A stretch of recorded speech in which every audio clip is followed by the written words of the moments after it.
In version 3.3 of Genshin Impact, Hoyo-Mix released a permanent game mode called Genius Invokation TCG, or GITCG for short. The point of this game mode is to build a 30 card deck using no more than 2 copies of a single card and 3 characters of various health pools, the most common of which is 10. Each side then gets 8 dice which can be used for 8 different elements, including Geo, Animo, Dendro, Pyro, Electro, Cryo, Hydro, and a special die that counts as any, which is called the Omni element. A side wins the game when all their opponent's opposing characters reach 0 health, which is achieved through using the different skills each character has to deal damage or apply status effects to the game state.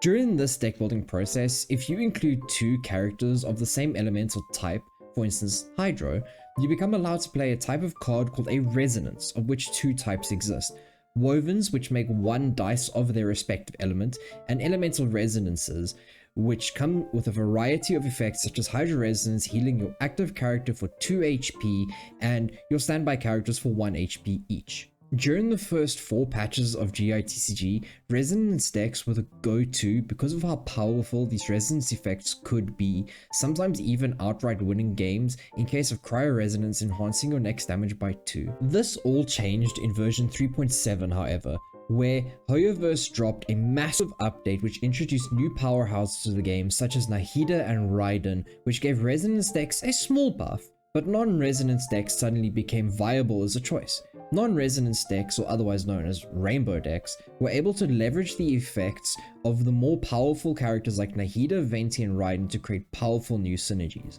The most well-known of these were Nahida Electrocharge, which used Nahida to apply Seeds of Skandha, which deal 1 piercing damage whenever the opponent's side takes elemental reaction damage, which importantly can be applied to characters on standby, thus creating wider pressure on your opponents, alongside Mona and Fischl to deal Electrocharge damage both during the turn and during the end phase with their summons.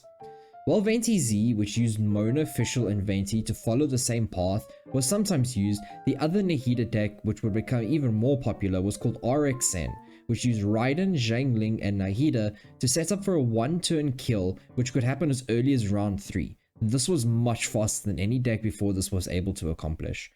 Another important aspect of 3.7 is that it added in location cards like Sumeru City and Tenshokaku, which would prove to be a much needed boon to resonance decks like Double Hydro Stall. Stall was able to use these location cards to generate small amounts of value that it would build up until it could turn the tables and win the game once the opposing deck was out of their own resources. Despite this, RXN would continue to dominate the meta moving forward. During version 4.1, Yayoi Nanatsuki was added as a companion, which reduced the cost of all your artifacts by 1 and then an additional 1 for every character that had an artifact equipped on them. While she wouldn't be incredibly meta dominant at this point, she would fit right into the already strong companion package which used Dunyazad to reduce the cost of all your companions while drawing them from your deck. This gave birth to a deck named Agent Electrocharge, which used Oceanid alongside Fischl to create immense summon pressure at the end of turn, then using Fatui Pyro Agent to create value from the leftover applied elements.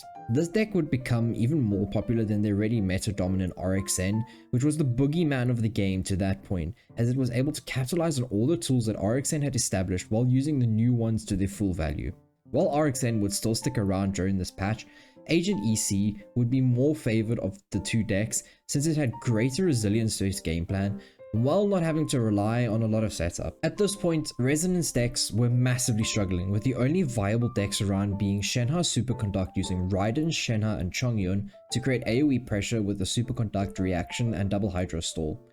The advantage of having multiple reactions available to rainbow decks was starting to show its worth, and these decks were often picked up over their resonance counterparts. When version 4.2 came around, Agent's Electrocharge would become even more omnipresent in the meta, as the Ocean-Hued Clam artifact was added as the first on-play artifact effect which healed your character for 3 HP when played.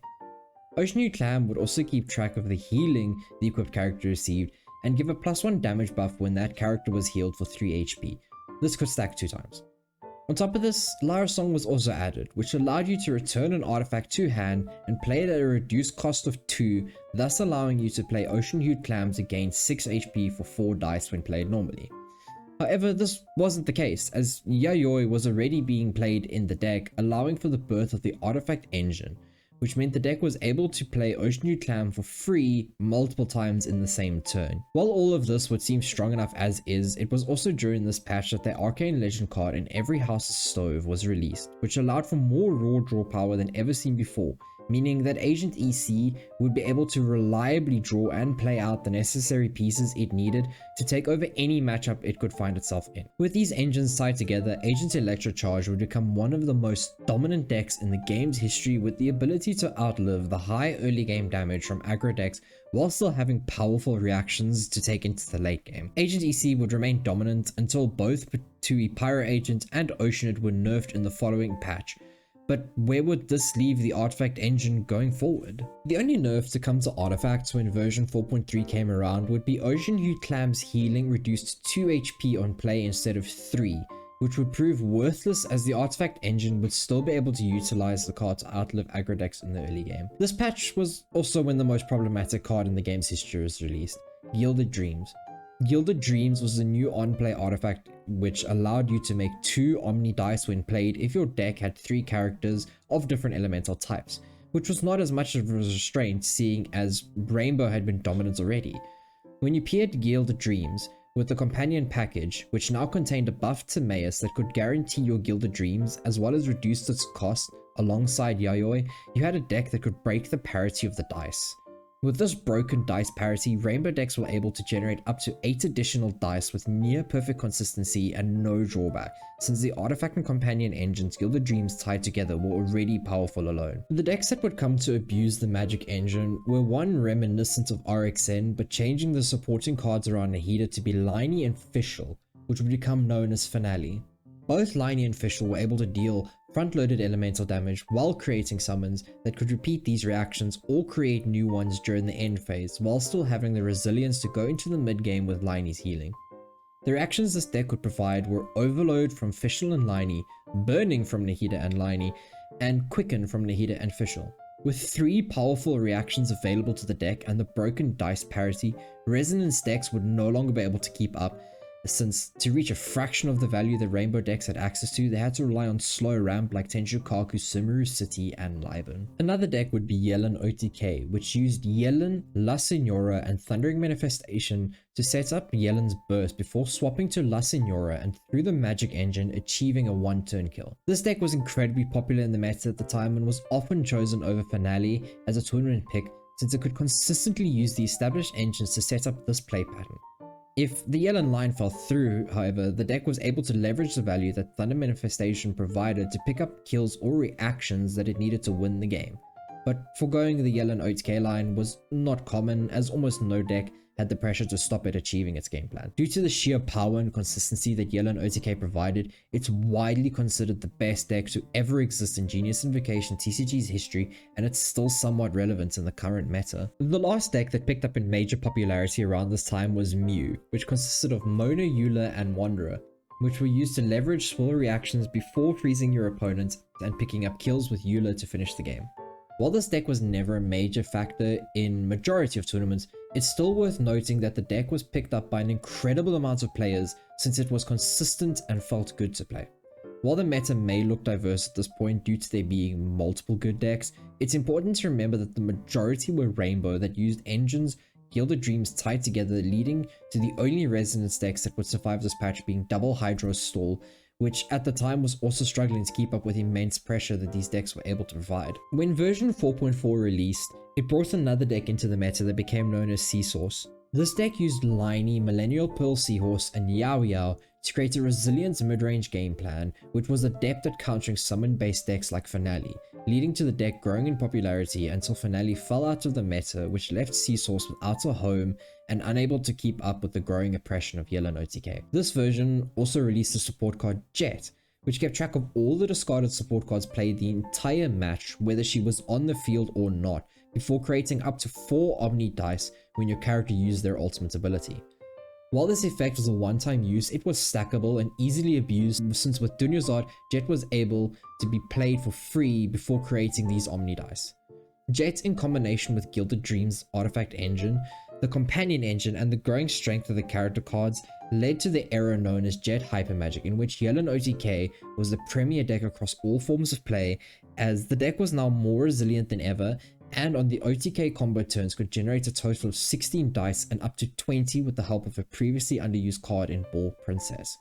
This meant that Yelan OTK was able to perform upwards of 5 extra actions in a round, which would completely destroy the already broken dice parity that Magic had damaged in version 4.3. While another deck that tried to utilize the same strategy as Yelan OTK was Razor OTK, using Razor Chongyun and Sing Cho to achieve the same outcome, this deck wasn't as popular as it lacked the overall resilience of Yelan OTK, leading to this version of Hypermagic to only appear in tournaments where no repeat characters were allowed, as it could be used as a somewhat reliable secondary OTK deck. When version 4.5 released, players had hoped that the Magic engine would finally lose its traction, since Gilded Dreams was nerfed to become 3 of the same dice to play and only generating 2 of the same dice as the equipped character.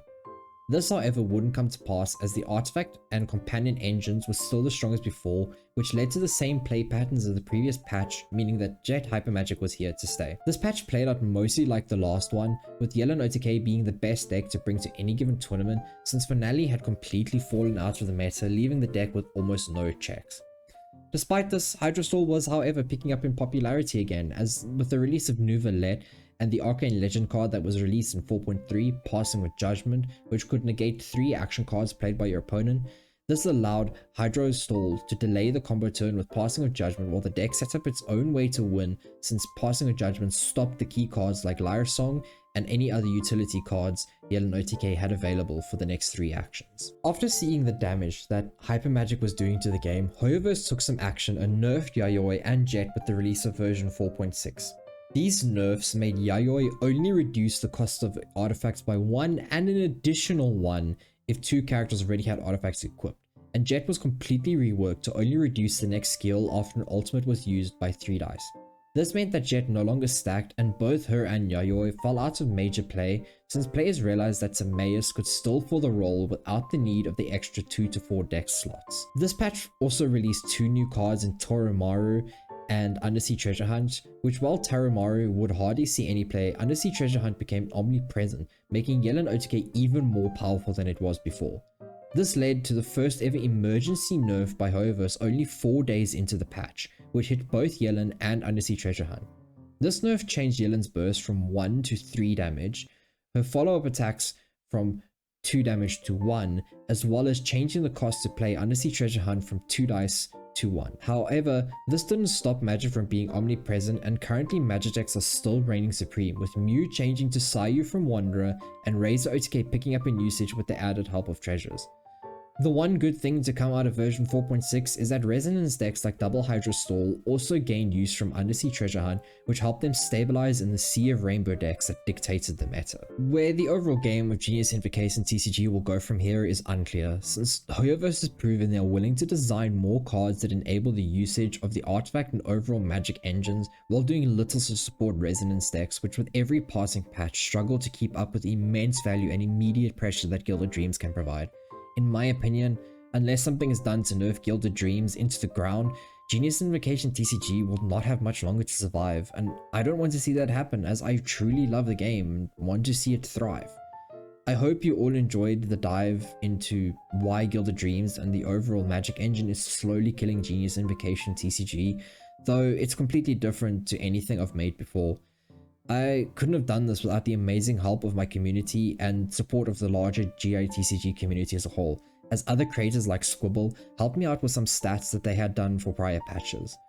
Thanks for watching this, and if you did enjoy the video, why not hit those like and subscribe buttons to stay up to date with my content, and I'll see you all for the next one.